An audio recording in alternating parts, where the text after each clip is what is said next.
Start. माननीय मंत्री जी, मेरा निवेदन है कि पर्यावरण सुरक्षा के मामले में राज्य सरकारें अपनी जिम्मेदारी सही ढंग से नहीं निभा पा रही हैं। विराम। कुछ राज्य सरकारें इस संबंध में दी गई रियायतों तथा अनुदानों का दुरुपयोग भी कर रही हैं। विराम। मेरे विचार में कोई भी विकास योजना बनाते समय पर्यावरण का ध्यान अवश्य रखना चाहिए। विराम। इससे तालमेल बिठाकर ही योजना बनानी चाहिए। विराम।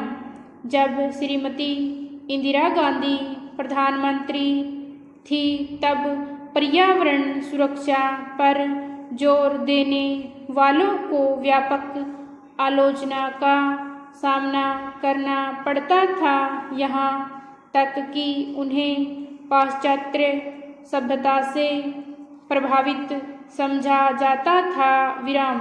लेकिन अब स्थिति बदल चुकी है। विराम।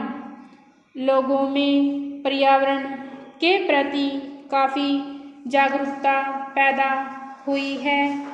विराम। लेकिन फिर भी हम इस प्रश्न पर आम जनता को शिक्षित करने की दिशा में पर्याप्त कार्य नहीं कर सके। विराम। अतः मेरा अनुरोध है कि सरकार विभिन्न स्थानों पर पर्यावरण पर सेमिनार आयोजित करे। विराम। पैरा। आज नौकरशाही का बोलबाला है। विराम। उनका ध्यान सिर्फ एक सफल मॉडल पर ही रहता है। विराम।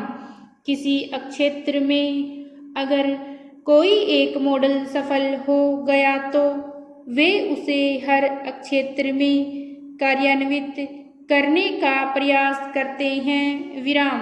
यहाँ तक कि कुछ राजनीतिज्ञ भी इसी ढंग से सोचते हैं। लेकिन मेरा कहना यह है कि विभिन्न क्षेत्रों के लिए भिन्न भिन्न विकास कार्यक्रम वहाँ के पर्यावरण को ध्यान में रखकर बनाए जाने चाहिए। विराम।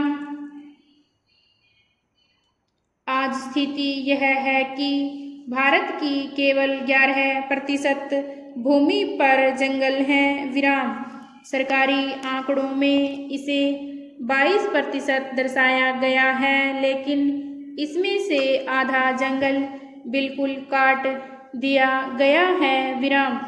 यदि जंगलों की भूमि विकास योजनाओं के लिए दी गई तो 35% में जंगल रखने का सरकार का लक्ष्य पूरा नहीं हो पाएगा। विराम। अतः पर्यावरण सुरक्षा के लिए यह अत्यंत आवश्यक है कि जंगलों का पूरी तरह से संरक्षण किया जाए तथा पर्यावरण के संबंध में लोगों के मन में जो भ्रम हो उसे भी दूर किया जाए। विराम। स्टॉप।